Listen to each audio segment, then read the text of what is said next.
Esvazie-se para ter fome de Deus. Esvazie-se para ter fome de Deus. Quantos aqui têm fome de Deus? Deixa eu ver você, amém?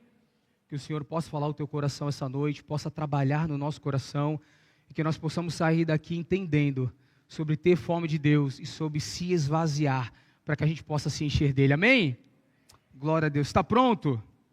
Amém. Então vamos lá, abre a tua Bíblia em Filipenses capítulo 2, do versículo 5 ao versículo 7. Filipenses 2, 5 ao 7.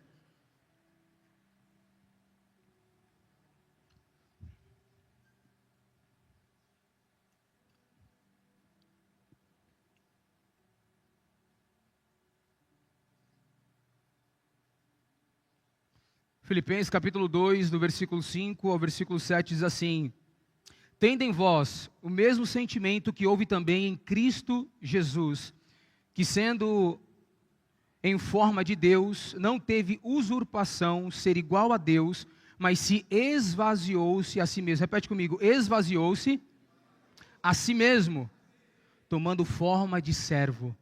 Essa noite eu quero conversar com você dentro desse tema, esvazie-se para ter fome de Deus. Esvazie-se para ter fome de Deus. Eu quero orar com você mais uma vez diante do texto bíblico. Você pode fechar os seus olhos, baixar a sua cabeça e clamar a Deus para que Ele fale conosco de uma maneira tremenda, especial. Pai, em nome de Jesus, estamos aqui essa noite diante do Senhor, diante da Tua palavra exposta, aberta, porque nós queremos clamar pela Tua revelação, queremos clamar pelo Teu mover, pelo Teu agir, queremos clamar para que o Senhor fale conosco de uma maneira tremenda e de uma maneira muito especial. Não estamos aqui, Senhor, essa noite para ouvir palavras de homem, estamos aqui para ouvir aquilo que o Senhor tem a falar ao nosso coração.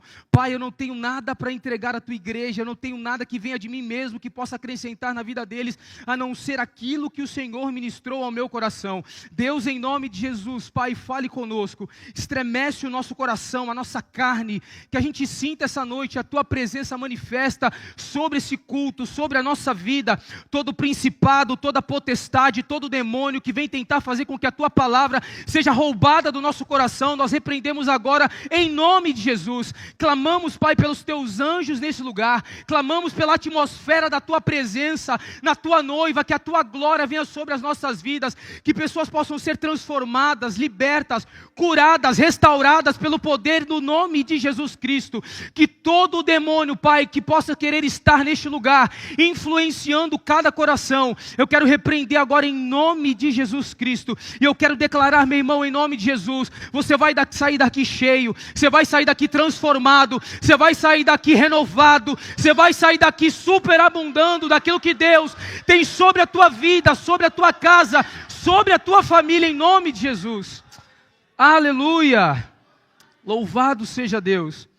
Irmãos, quando nós olhamos para esse texto, quando nós olhamos para esse tema, sobre esvaziar-se a si mesmo, para que a gente possa se encher de Deus e ter fome da presença de Deus, a gente olha para uma realidade totalmente diferente do mundo. O reino de Deus é a lógica inversa do mundo. Quando nós olhamos para uma realidade que o mundo, para ser grande, nós precisamos nos encher de títulos, de posses, precisamos ter razões, precisamos ter uma atmosfera de adoração, enchendo o nosso ego, precisamos ter alguma condição financeira mais superabundante do que a vida de outras pessoas.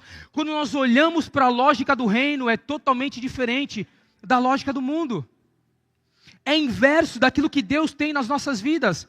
E dentro dessa introdução, antes de entrar nos pontos, eu quero falar com você quem foi Jesus. Eu quero falar com você o que Ele fez, como e por que Ele se esvaziou, e o que está revelado para nós acerca de hoje, daquilo que Ele quer falar aos nossos corações. Quando nós olhamos a palavra kenosis, ela tem algo diferente no grego que significa kenos. O significado dessa palavra significa esvaziar-se voluntariamente. E Jesus foi mestre nisso. Jesus se esvaziou voluntariamente. E nós precisamos entender que o primeiro passo é se esvaziar de nós mesmos, para que a gente possa ser preenchido daquilo que Deus tem para as nossas vidas. Amém? Louvado seja o Senhor. Então, quem foi Jesus? Eu quero te dar uma introdução. Muitas vezes a gente olha para Jesus e é tão interessante que o Renan pregou falando acerca do Senhor, acerca de alguns pontos específicos, acerca da volta. O nosso pastor domingo passado pregou também trazendo sobre uma realidade acima do texto e falando sobre Jesus Cristo, sobre comportamento e como a gente pode mudar e influenciar a nossa vida. E essa pregação, meu irmão, a gente vai estar olhando para Jesus. Essa pregação a gente vai estar olhando para a cruz. E tudo aquilo que o Senhor há de fazer por nós e mudar no nosso interior, amém? Então muitas vezes nós olhamos para Jesus apenas como um mestre ou como um bom exemplo, mas quando nós olhamos para o texto bíblico, nós precisamos entender a magnitude de quem nós estamos falando e do tamanho do esvaziamento que Jesus fez, para que Ele pudesse nos dar a salvação, para que Ele pudesse nos dar a vida eterna.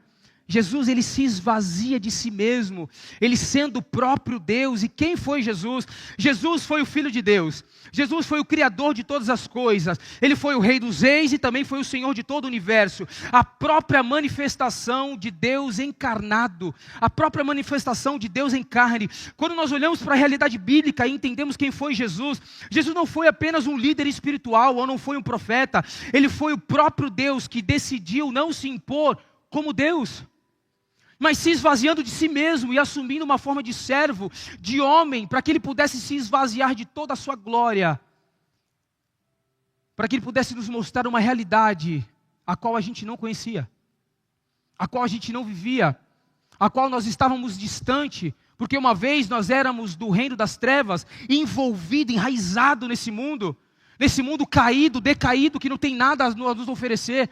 E Ele nos trouxe para o reino da sua maravilhosa graça e luz, para o reino do Filho do seu amor. Então quando nós olhamos que Jesus, Ele não foi simplesmente um líder espiritual ou um profeta, Ele foi o próprio Deus, encarnado em carne. Filipenses 2,6 diz, que sendo em forma de Deus, não usurpou ser igual a Deus. Que sendo em forma de Deus, não usurpou a ser igual a Deus. Irmãos, quem era Jesus? Jesus, Ele era o dono da glória, o Senhor da eternidade. Antes do tempo existir, Ele era Deus. Irmãos, antes do tempo existir, Ele era Rei de toda a eternidade. O Senhor era o Rei de todas as coisas, e Ele sendo Rei, Ele se esvazia. Agora, o que Jesus fez? Quando nós olhamos para essa realidade, eu anotei Filipenses 2,7, que diz assim, mas esvaziou-se a si mesmo. Repete comigo, mas esvaziou-se a si mesmo, tomando forma de servo. O que Ele fez? O que ninguém faz quando tem o poder nas suas mãos. O mundo usa o poder para benefício próprio, mas Jesus, Ele faz o oposto. Eu anotei duas frases. Ele não se agarrou à sua posição, e Ele não exigiu reconhecimento humano. Irmão, se esvaziar de você mesmo é você não assumir uma posição daquilo que o mundo pode te dar. Mas se esvaziar de si mesmo é você não querer uma posição, é você se entregar e querer transformar a vida de outras pessoas dentro daquilo que Deus já fez e está fazendo na tua vida. Quando nós olhamos para a realidade do reino, ela é totalmente inversa da realidade do mundo. Irmão, a Bíblia diz que o sistema do mundo já é do maligno. Nós estamos dentro de uma realidade que já é governada pelo império das trevas. O diabo domina o mundo, está tudo sob o seu controle. Então nós não podemos esperar nada desse mundo caído que pode nos oferecer. Porque quando nós olhamos para Cristo e quando nós olhamos para a cruz, a gente percebe que a nossa missão é ser transformado para transformar e impactar a vida de outras pessoas. Afinal de contas, quando a gente olha para a mensagem da cruz, a cruz nos aponta e a cruz nos mostra uma realidade de esvaziamento e de entrega. Então eu olho para a cruz e eu me constranjo, como diz o texto. Eu olho para a cruz e eu me entrego. Eu olho para a realidade de Cristo Jesus e eu quero transformar e impactar outras vidas. Mesmo no meu trabalho, mesmo nos meus estudos, mesmo na minha vida cotidiana, tudo o que eu faço e o que eu sou deve ser apontando para quem é Jesus, para a realidade dele, para poder impactar e transformar outras pessoas. Quantos estão comigo nessa mensagem? Amém? Louvado seja Deus. E quando a gente olha que o que ele fez, eu coloquei que Jesus, ele realizou a maior troca da história. Ele trocou a glória pela simplicidade, ele trocou o trono pela cruz, a honra pela humilhação e os seus direitos pela obediência. Quantos estão comigo, amém? Ele não perdeu nada, mas ele entregou tudo voluntariamente. Tudo estava sob o seu absoluto domínio e controle. Deus não paga nada para o diabo para poder ter a nossa vida de volta. Ele paga um preço para Deus. A Bíblia diz que Deus, ele esmagou a Jesus. A Bíblia diz que Deus, ele joga a sua ira no corpo de Jesus, esmaga Jesus, colocando toda a sua ira sobre aquele que nunca teve pecado. Para que nós pudéssemos estar aqui hoje. para que nós pudéssemos ter uma realidade do reino de Deus, transformando, impactando as nossas vidas. De geração em geração Ele é Deus, de geração em geração Ele levanta vidas, pessoas, nações e reinos, e a palavra dEle permanece, e pessoas são transformadas, impactadas. Irmãos, quando a gente olha para o Evangelho, quando a gente olha para Cristo Jesus, nós vemos uma vida de esvaziamento. Repete comigo, esvaziamento. Nós se esvaziamos de nós mesmos, se enchemos da realidade dEle, de quem Ele é, e transformamos e impactamos outras vidas. Filipenses 2,7 diz, mas esvaziou-se a si mesmo, tomando forma de servo. E dentro dessa introdução, como e por que Ele se esvaziou? Lucas capítulo 22, versículo 42 diz, Pai, se queres, passa esse cálice de mim, mas todavia, não se faça a minha vontade, mas se faça a sua. Eu coloquei algo interessante, eu coloquei assim, como Deus Todo-Poderoso se esvazia? Foi a primeira pergunta. O esvaziamento de Jesus, ele não foi estético ou externo, ele foi uma decisão do coração. Ele se esvaziou da sua própria vontade, da sua imagem, do seu controle, da sua condição eterna. Irmãos, pegue isso aqui em nome de Jesus. A Bíblia fala que Deus é Espírito, amém? Deus Pai, Deus Filho e Deus Espírito Santo, únicos dentro da sua forma eterna, de eternidade em eternidade, Ele é Deus. A Bíblia fala que Ele vem em carne, encarnado na pessoa de Jesus Cristo de Nazaré. E a Bíblia fala que quando ele assume o corpo glorificado, Ele come o peixe, Ele come o pão com os discípulos, Ele assa no meio, diante do beira-mar, e ali Ele conversa com os discípulos, Ele bate um papo. Depois disso Ele vai, assunto aos céus, ali no Monte das Oliveiras, Ele vai embora. Só que Ele vai em corpo glorificado. Não quero te trazer uma heresia, mas talvez alguns teólogos dizem que a forma de Jesus eterna ela foi quebrada. Porque antes Ele era Espírito, e agora Ele vai num corpo glorificado. A renúncia daquilo que Jesus fez voluntariamente foi se esvaziar-se de si mesmo. Eu não sei, meu irmão, se nessa introdução você está entendendo aquilo que eu estou querendo te dizer sobre esvaziamento, amém? Você está comigo? Aquilo que Jesus fez por nós foi muito grande, se esvaziando de si mesmo, para que a gente pudesse ter a vida eterna em Cristo Jesus. Então Ele se esvaziou da sua própria vontade, da sua imagem, do reino e de todo o seu controle, no sentido daquilo que não usurparia ser igual a Deus. E eu coloquei o porquê que Ele fez isso. Não foi por fraqueza, muito menos por derrota, mas repete comigo, foi por amor, foi por obediência, e foi por redenção. Repete comigo, foi por amor, foi por obediência e foi por redenção. Irmão, Jesus, Ele se esvaziou para cumprir um plano do Pai, para nos resgatar acima de tudo, para ensinar o caminho do reino. O esvaziamento de Jesus foi para nos ensinar o caminho do reino. Quando eu e você nos esvaziamos das nossas próprias vontades, nós estamos se esvaziando para ensinar o caminho do reino. Afinal de contas, o que significa discipulado? Afinal de contas, o que significa mestre? É ser voltado, ou a palavra discipulado é ser voltado ao ensinamento do mestre, ou ser voltado ao ensinamento daquele que está te ensinando. Discipulado é vida na vida, mas eu tenho um mestre que é o meu discipulador eterno, que é Jesus Cristo. Então quando eu olho para Ele, eu vou discipular da maneira certa. Quando eu olho para Jesus, eu vou querer transformar a tua vida através da palavra e através do Evangelho. Quando eu olho para Jesus, eu entendo a problemática que vem através da tua vida, e eu pego na palavra de Deus os estudos que tem ali, e eu vou aplicar na tua vida de acordo com aquilo que as Escrituras dizem. Eu não vou dizer aquilo que você tem que fazer, mas eu vou dizer aquilo que a Bíblia fala que você tem que fazer. Discipulado através do ensino de Cristo Jesus transforma vidas. Mas nós temos um discipulador eterno, amém? E o nome dele é Jesus Cristo de Nazaré, amém? Agora, o que isso revela para nós? E aqui eu vou terminando essa introdução. O esvaziamento de Jesus estabelece uma rei inversa do reino.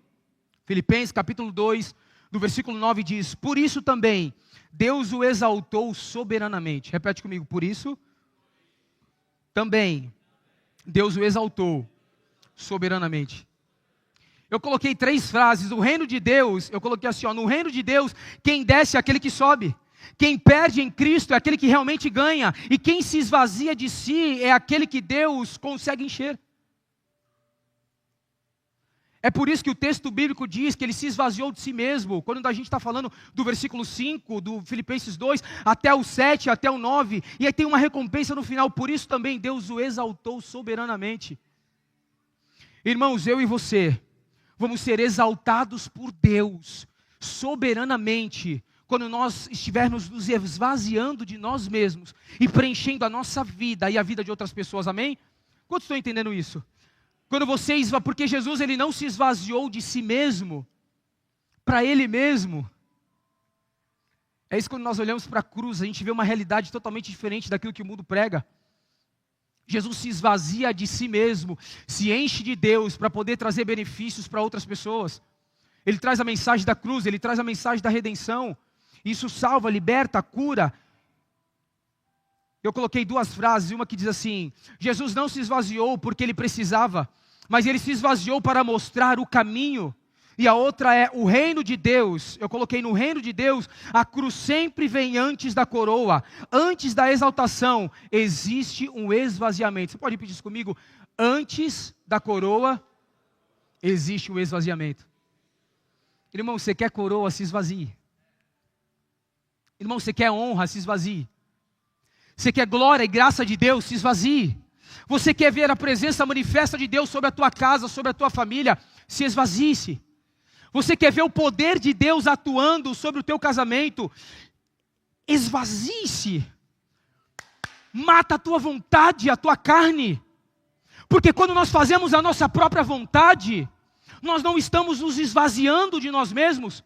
Amém? Vocês estão comigo? Quando nós não matamos a nossa carne, nós não estamos nos esvaziando de nós mesmos. Então eu sou arrogante, então eu sou orgulhoso, eu não consigo olhar para a cruz. E aí eu começo a ter um comportamento de que eu tenho razão. A razão é minha. Afinal de contas, eu que preciso do benefício. Quero entrar nesse primeiro ponto contigo. A cruz e o constrangimento da morte do ego. A cruz e o constrangimento da morte do ego. Abre a tua Bíblia em 2 Coríntios capítulo 5, versículo 14.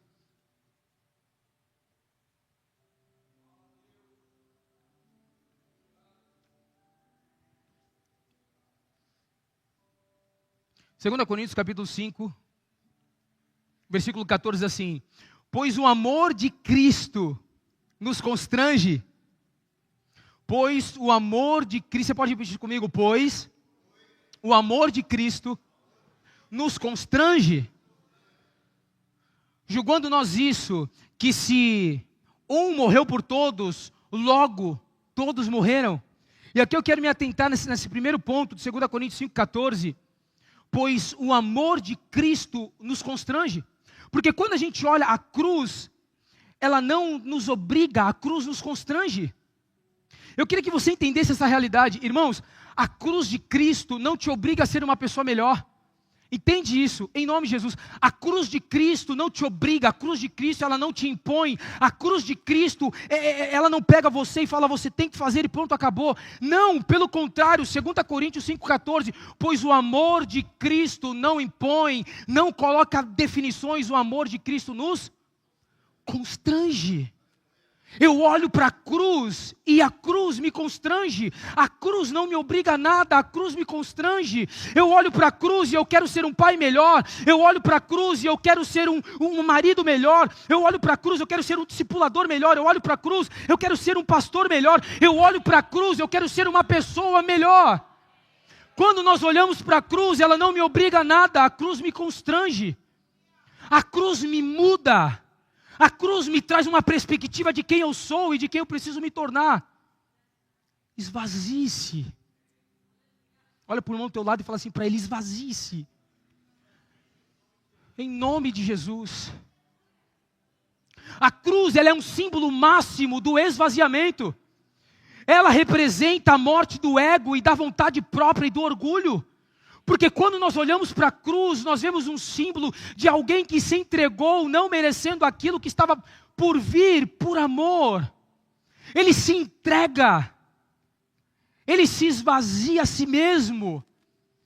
Ele assume uma forma de homem, de servo. Ele se humilha. Irmãos, vou falar algo para você acerca do perdão. Ninguém fez nada para você. Presta atenção, olha para mim em nome de Jesus. Ninguém fez nada para você ao ponto de te levar para a cruz.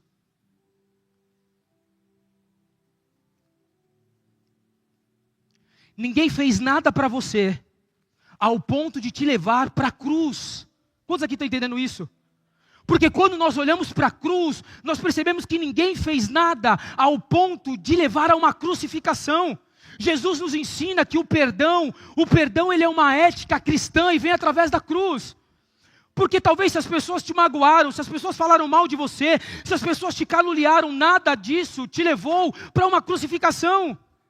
Jesus se esvaziou de si mesmo, assume uma forma de homem, de servo. Aquilo que as pessoas fizeram contra Jesus levou o nosso amado para a cruz. Aquilo que as pessoas fizeram contra ele, levaram ele para a cruz. No sentido claro que foi a vontade de Deus. Vocês estão entendendo, amém? Eu quero trazer algo para que possa mexer com você. Irmão, pensa nisso acerca do perdão em nome de Jesus. Quando você ficar muito magoado, triste ou chateado com calúnias, desavenças, ou com algo que aconteceu na rua, ou com aquilo que fizeram para você, para a tua vida, para o teu filho, para o teu marido, ou aquilo que aconteceu dentro da tua família, ou uma traição, ou chateamento, qualquer tipo dessas coisas, nada disso te levou a uma crucificação. Nada disso. Quando nós olhamos para a cruz, nós vemos uma ética do perdão. O perdão é um esvaziamento, eu me esvazio de mim mesmo. Eu assumo aquilo que Deus tem como um caráter cristão para a minha vida. Quantos estão comigo, amém? Lucas 9, 23 diz, e se alguém quer vir após mim, me ajuda aí, gente. Se alguém quer vir após mim, tome e siga-me. Tome a sua cruz e siga-me. Outro ponto específico é que o nosso problema, ele é o excesso e não a falta. O nosso problema, muitas vezes, ele é o excesso e não a falta. Quando nós olhamos para Provérbios capítulo 27, abre a tua Bíblia aí rapidinho, Provérbios capítulo 27, versículo 7.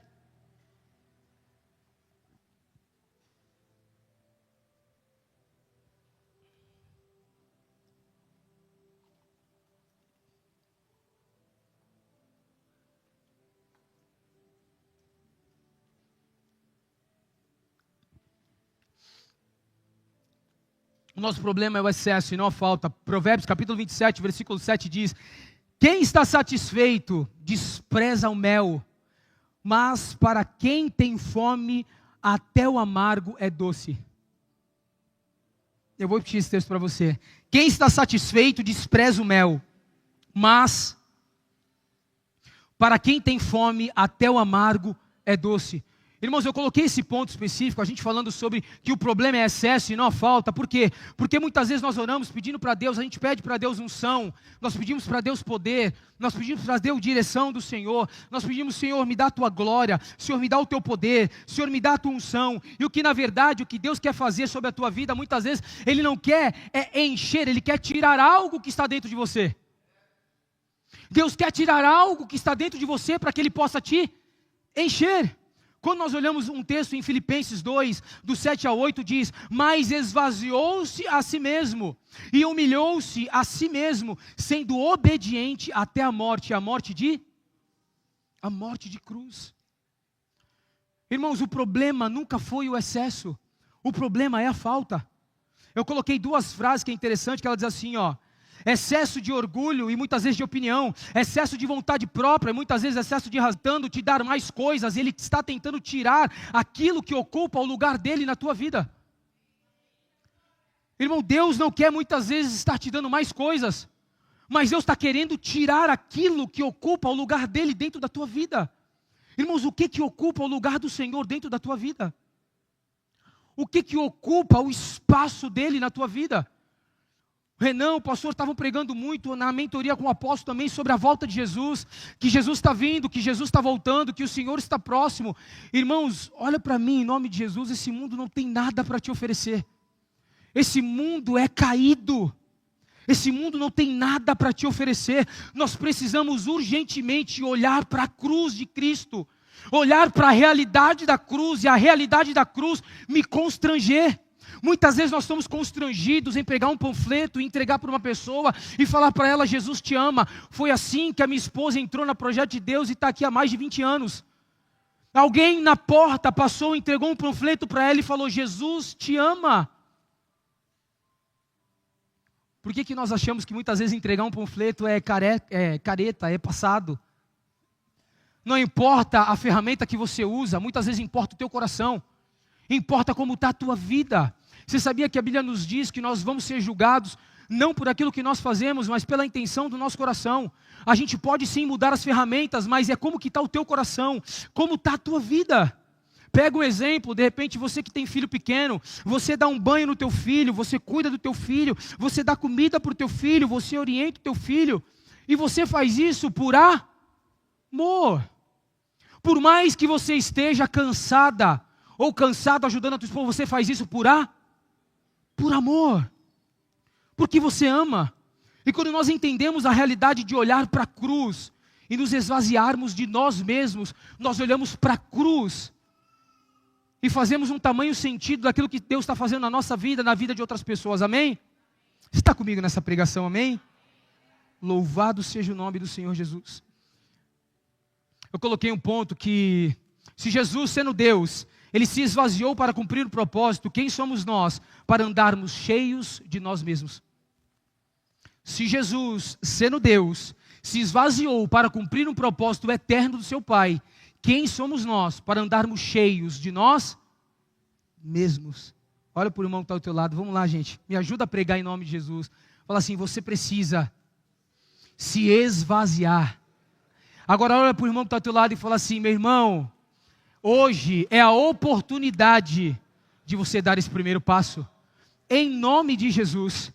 A intensidade da fome, agora eu quero falar com você sobre uma realidade da fome de Deus. Mateus capítulo 5, versículo 6 diz: bem-aventurados os que têm fome e sede porque eles serão fartos. Eu vou ler esse texto para você de novo.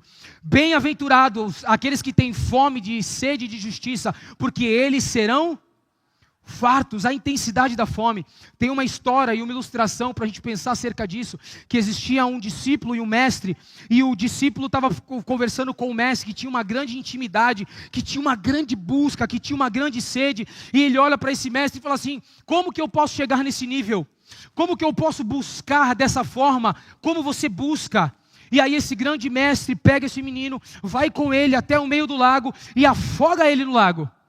E quando ele está com a cabeça debaixo da água se debatendo, o mestre traz ele de volta. E o mestre fala assim para ele: o que aconteceu? E ele fala assim: pelo amor de Deus, eu estava morrendo. E eu queria ar de qualquer jeito, por que você fez isso? O mestre olha para ele e fala assim: se você buscar a Deus ou desejar a Deus da mesma forma que você desejava respirar, você vai chegar nesse nível. Irmão, você entende a ideia de esvaziamento? Você consegue entender a ideia de se esvaziar? Irmãos, em nome de Jesus, presta atenção. Ler a Bíblia, jejuar em prantos, a gente vai entrar no texto de Joel capítulo 2, e buscar a Deus, não é religiosidade. E se derem esse título para você, glória a Deus, que as pessoas possam dar. Mas buscar a Deus em pranto, em jejum, em oração, é uma dedicação naquele que é Deus sobre a tua vida. Porque quanto mais nós buscamos de Deus, mais nós temos a realidade de quem Ele é em nós e o que Ele faz através de nós. Mais oração, mais poder, mais jejum, mais intimidade, mais leitura da palavra, mais revelação. Quanto mais eu me rendo aos pés da cruz, mais eu entendo aquilo que Ele fez e aquilo que Ele quer fazer em mim e através de mim. E aí, irmãos, o meu casamento começa a fazer um sentido, porque o meu casamento ele não tem a ver só com relacionamento, eu e a Daphne.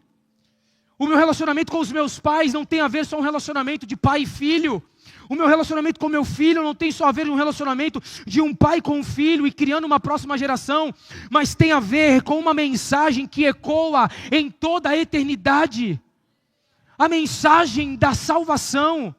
a mensagem daquilo que Deus fez em mim e está fazendo através dos meus relacionamentos. É por isso que Deus usa a instituição do casamento. Presta atenção, irmão, olha para mim em nome de Jesus.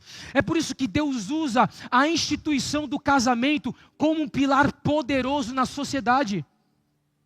O casamento representa a aliança. O casamento representa a unidade. O casamento representa que agora é uma só carne, e agora você morre em seus delitos e pecados, agora você ressurge uma vez agora em Cristo Jesus, e você é uma nova criatura nele. Quantos aqui estão entendendo isso em nome de Jesus, amém?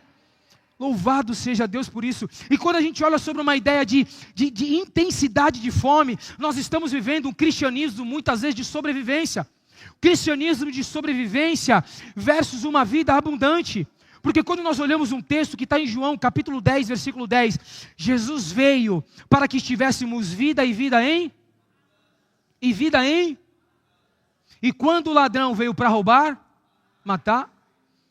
Irmão, cristianismo não é uma vida de sobrevivência. Cristianismo é uma vida de abundância.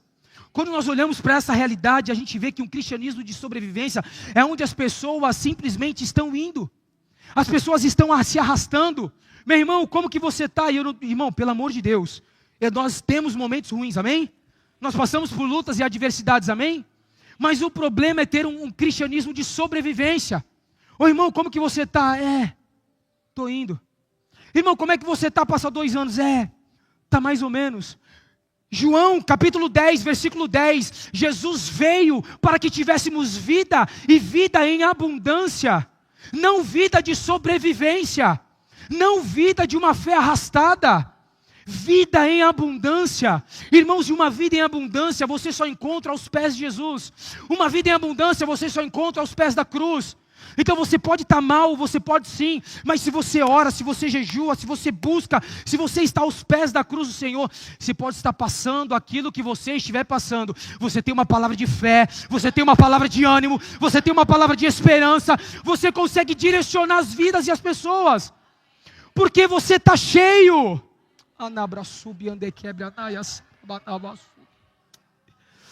Deus, obrigado pela tua graça, pelo teu amor, pela tua misericórdia, a tua palavra. Tu és Deus, Senhor, por tudo aquilo que o Senhor tem feito na nossa vida.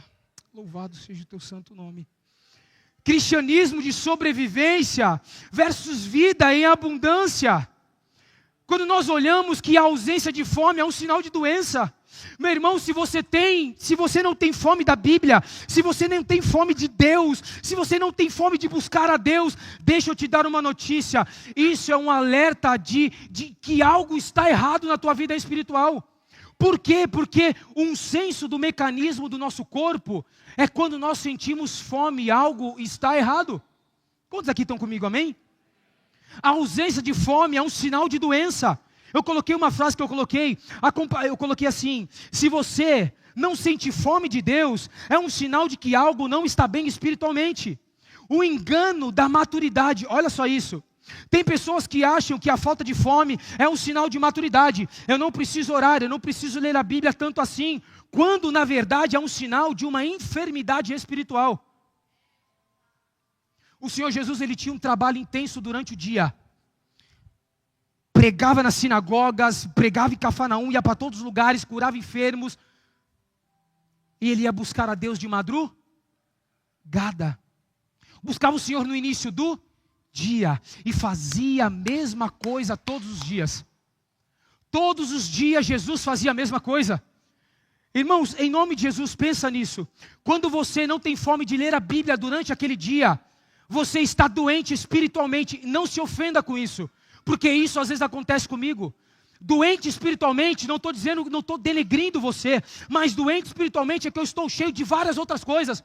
Eu talvez estou muito mais cheio dos meus compromissos, eu estou muito mais cheio do meu trabalho, eu estou muito mais cheio da minha família, eu estou muito mais cheio de toda uma realidade do que cheio da fome de Deus.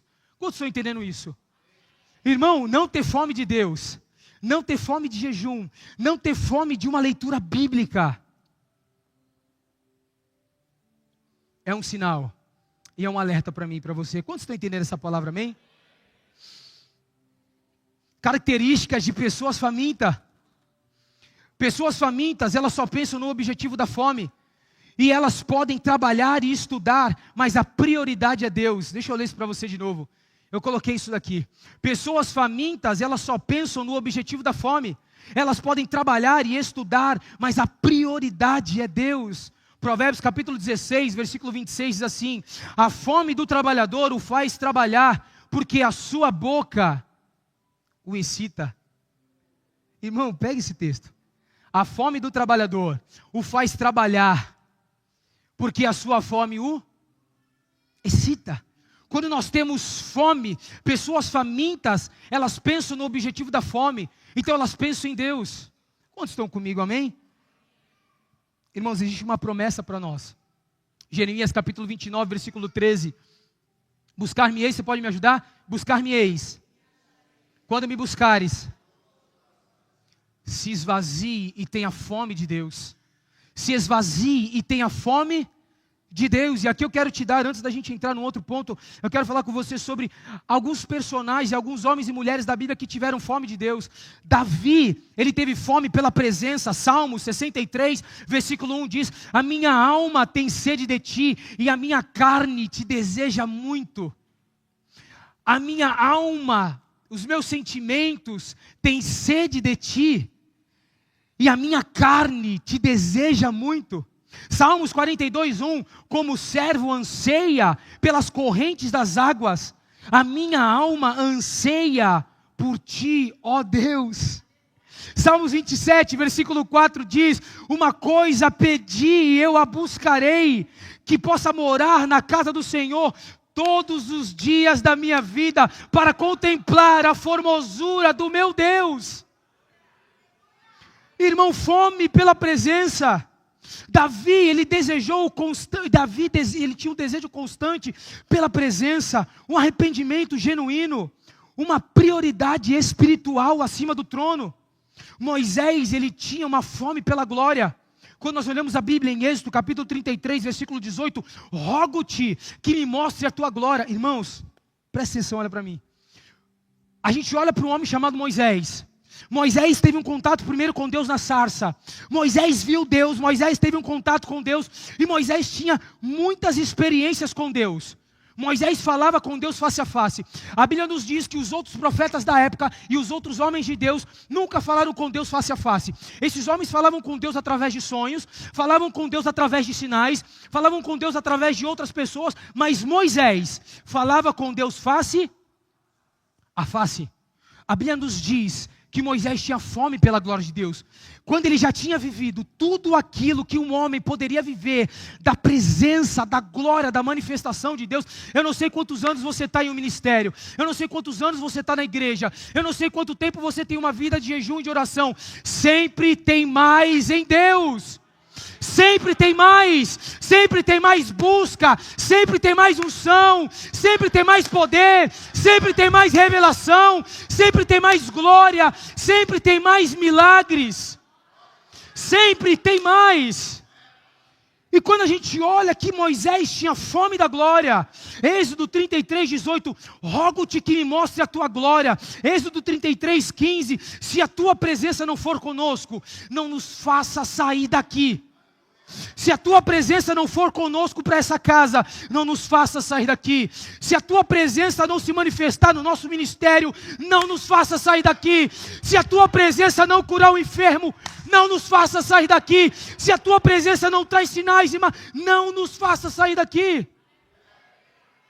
Fome de Deus, fome pela realidade do reino, querendo ver que as coisas aconteçam, querendo ver as manifestações, irmão. E eu não estou falando que nós devemos ser uma igreja, como o nosso pastor prega muito isso, movida pelos sinais. Não é isso, porque os sinais, eles manifestavam a glória de Deus através da pregação, para testificar a pregação.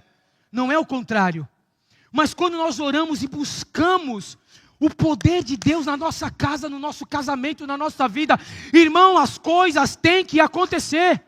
Você sabia que existem espíritos de miséria? Você sabia que existem demônios que adoram sujeira, bagunça?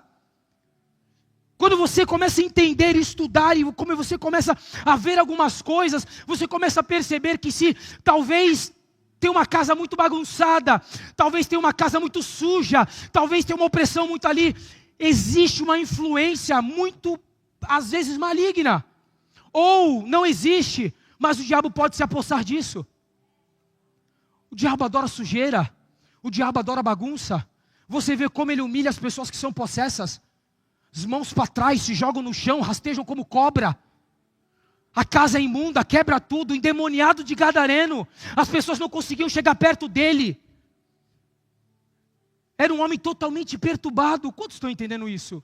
Quando nós temos mais fome de Deus, nós temos um olhar descortinado. A gente começa a ter discernimento espiritual para as coisas que estão ocultas e que nós não estamos enxergando. Quantos estão comigo, amém? Agora, quando a gente olha para o outro homem, a gente olha para o homem chamado Daniel, fome pela revelação e pela consagração. Daniel 9:3, voltei o rosto, irmão, olha esse texto. Eu voltei o rosto ao Senhor Deus para buscá-lo em jejum e oração. Você não pegou isso não? Daniel capítulo 9, versículo 3. Voltei o rosto ao Senhor Deus para buscá-lo com oração e jejum. Daniel capítulo 10, versículo 2 e 3, ele jejuou 21 dias. Irmão, deixa eu falar algo para você. Se você tem essa prática, amém. Você pode continuar com essa prática, isso é uma bênção. Mas para mim, Jackson, existe renúncia e existe jejum. Eu vou soltar algo aqui, depois o pastor, ele constrói de novo.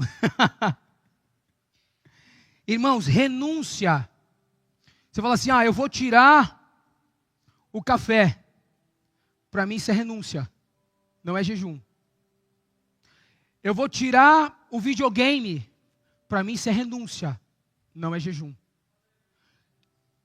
O texto bíblico diz que jejum é a abstenção de comida.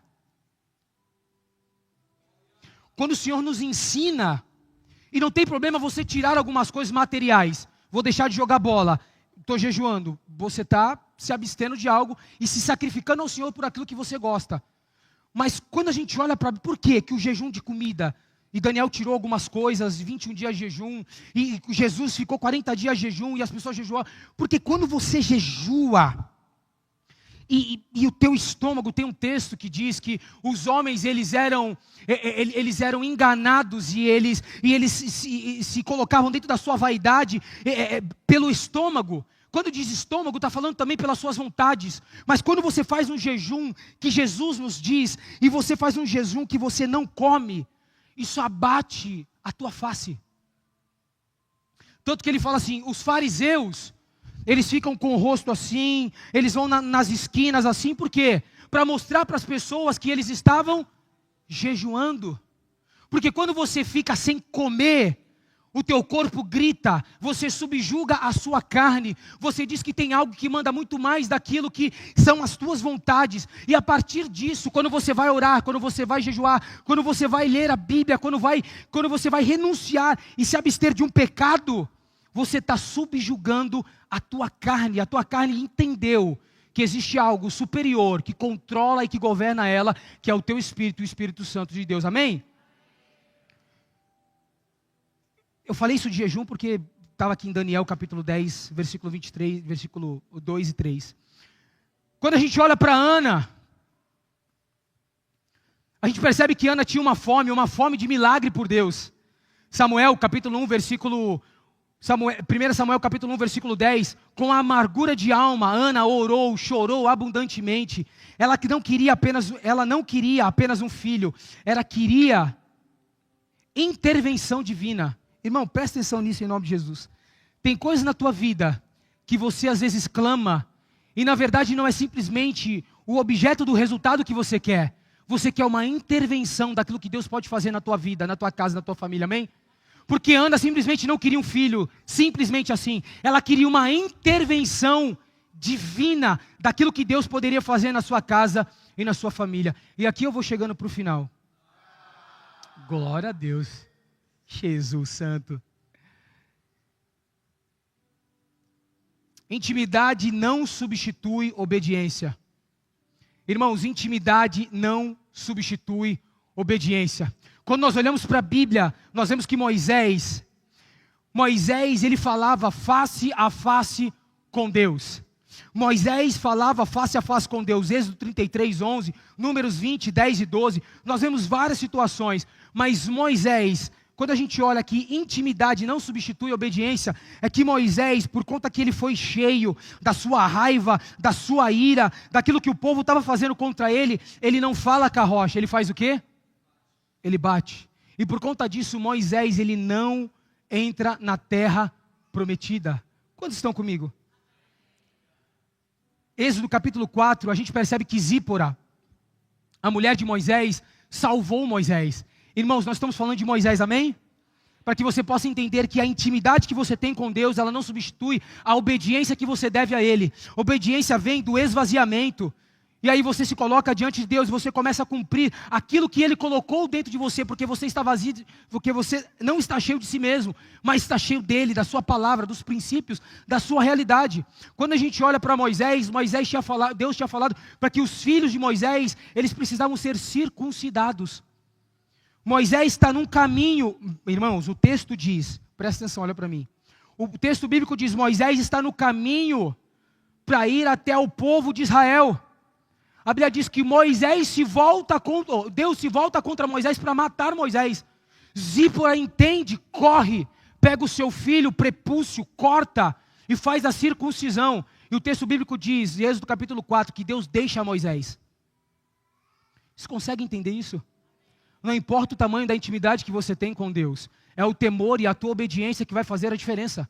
Amém? Porque a gente não pode confundir intimidade com obediência.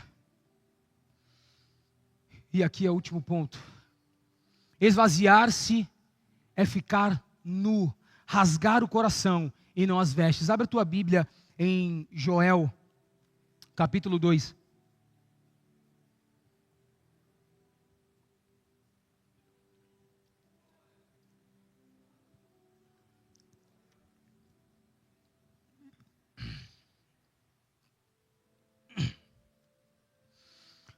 Joel capítulo 2, versículo 12, diz assim: agora, porém, declara o Senhor.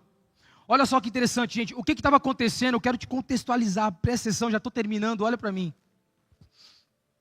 Joel capítulo 1, Joel capítulo 2, não acontece diferente dos tempos que acontecem hoje aqui no Brasil. Em vários outros países, estou falando daqui que a gente mora aqui. A nação estava longe de Deus. A nação estava buscando outros deuses, a nação estava buscando os seus próprios desejos, os seus próprios valores, a nação estava buscando a sua própria vontade. Em Joel capítulo 1, capítulo 2, Deus manda uma nuvem de gafanhotos, e essa nuvem de gafanhotos destrói a comida, a economia e a segurança do povo. E quando Deus, Ele traz um juízo também revelado daquilo que vai acontecer nos últimos dias, mas já estava acontecendo uma primícia naquele tempo, naquele momento, porque o povo, ele ficou longe de Deus, e algumas pessoas pensavam, não, Deus nos castiga muito, Deus, ele vem muito contra a nossa vida, Deus, nós não conseguimos mais o perdão de Deus, estamos muito longe de Deus, estamos distante do Senhor, porque nós somos orgulhosos, nós somos invejosos, nós traímos, nós temos luxúria, nós somos assassinos, então não existe perdão para nós.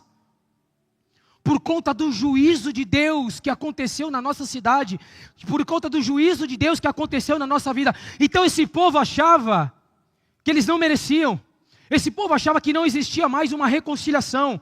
E quando nós olhamos em Joel, capítulo 2, no versículo 12, o texto bíblico diz assim: agora porém, repete comigo, agora porém, o texto diz, declara o Senhor dos exércitos. Olha só, irmãos, voltem-se para mim de todo o coração. Irmão, se você hoje está aqui e você estava sentindo que tinha mais de você do que de Deus, você precisa se esvaziar, você precisa de mais do Senhor. Você cometeu um pecado que você acha que é irreversível, você cometeu um pecado que ninguém sabe, que só você sabe, e Deus te trouxe aqui hoje para falar que tem cura, que tem restauração, que Deus te ama, que foi um preço muito pago na cruz do Calvário necessário para que você pudesse estar aqui hoje. Deus está falando para você: eu quero te salvar, eu quero te perdoar. E aí o texto bíblico diz: agora, porém, declara o Senhor, volte-se para mim de todo o seu coração, com jejum, com lamentações, com prantos. O Senhor fala assim: como? Como eu posso me voltar para o Senhor depois do meu pecado? Como que eu posso voltar para o Senhor depois de uma vida, de tudo aquilo que eu fiz de errado? Voltem-se para mim, com jejum, com oração, com prantos. E aí o texto bíblico diz, lamento e pranto, versículo 13, rasgue o coração e não as vestes, voltem-se para mim o Senhor, o seu Deus, pois Ele é misericordioso, compassivo, tardio em se irar, cheio de amor leal, arrependam-se e não envia a desgraça. Irmão, quando nós olhamos para esse texto, a gente percebe algo tão poderoso de Deus, porque o Senhor fala assim, olha, eu Deus, e falo assim para vocês, voltem-se para mim com oração, jejum, aqui está o segredo, com oração, jejum e rasgue o seu coração. Por que o texto bíblico diz assim, não rasgue as suas vestes, mas rasgue o seu coração? Existia uma prática no tempo antigo, que as pessoas que estavam envergonhadas ou fazendo algumas coisas, elas tinham mania de rasgar as suas vestes. Estão comigo, amém? Elas tinham mania de rasgar as suas vestes. E o texto bíblico de Joel, ele está dizendo assim, rasguem o coração e não rasguem as vestes, voltem-se para mim. Irmãos, em nome de Jesus, o que o Senhor está dizendo para mim e para você? Eu quero o seu coração, eu não quero o seu serviço, eu não quero o seu trabalho, eu não quero o seu elogio, eu quero o seu coração. Rasgue o seu coração diante de mim. Senhor, me perdoa, porque eu estou com raiva do meu marido. Senhor, me perdoa, porque eu estou com raiva da minha esposa. Senhor, hoje eu tive ódio, hoje eu tive inveja, hoje eu tive fraqueza. Quantos aqui estão entendendo isso? Rasgue o seu coração diante de Deus. Rasgue o seu coração e busque o Senhor. Senhor, hoje eu estou zangado. Senhor, hoje eu estou irado. Senhor, hoje eu estou com raiva do Senhor. Rasgue o seu coração, não as suas vestes. Vá fundo, mergulhe. Irmãos, Deus conhece o teu coração. Por que Davi, fazendo tudo aquilo que ele fez, ele era um homem segundo o coração de Deus, ele foi mais perverso e mais maldoso do que Saul. Davi entrava em aldeias, era um homem de espada, sanguinário, matava crianças, senhoras, destruía todo mundo. As pessoas tinham medo, os historiadores dizem, de conversar com Davi. Ele era um homem segundo o coração de... Rasga o teu coração em nome de Jesus. Rasga o teu coração essa noite no altar em nome de Jesus. Mas mostre para Ele verdadeiramente quem você é. Mostre para o Senhor quem você é.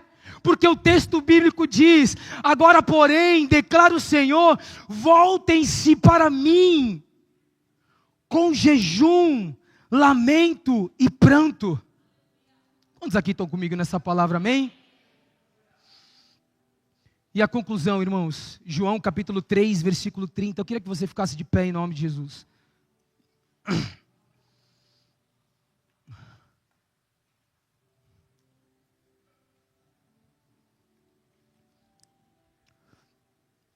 João capítulo 3, versículo 30. Irmãos, presta atenção, olha para mim. João Batista entendeu perfeitamente o segredo do reino. Porque João Batista escreve ou declara: é necessário que ele cresça e eu? É necessário que ele cresça e eu? Aqui está o segredo. Eu coloquei uma frase que eu diz assim: o altar existe morte antes do fogo. Se você quer fogo de Deus, precisa colocar-se, ou precisa colocar o seu coração no altar e deixá-lo morrer. Quando você finalmente se esvaziar e se tornar vazio de si, Deus terá espaço para preencher com aquilo que é dele. Amém? Eu coloquei esvaziamento. ele se esvaziou e foi obediente. Exaltação, Filipenses 2:9. Por isso também Deus o exaltou soberanamente. E a última frase: você está disposto a abrir mão de ter razão hoje? Eu quero que você me responda. Você está disposto a abrir mão de ter razão? Você aceita que o seu excesso está impedindo o seu milagre? Esvazie-se para ser cheio. Vamos orar? Em nome de Jesus. Vamos clamar ao Senhor essa noite, para que o Senhor verdadeiramente nos esvazie de nós mesmos e encha-nos com a sua glória. Irmãos, em nome de Jesus, eu li um texto para você, Joel 2, voltem-se para mim, com jejum e oração, com lamento e pranto, e rasgue o seu coração e não as suas vestes. Em nome de Jesus, irmãos, feche os seus olhos, finja que não tem ninguém do teu lado, e essa noite rasgue-se na presença do Eterno, porque Ele se faz presente nesse lugar.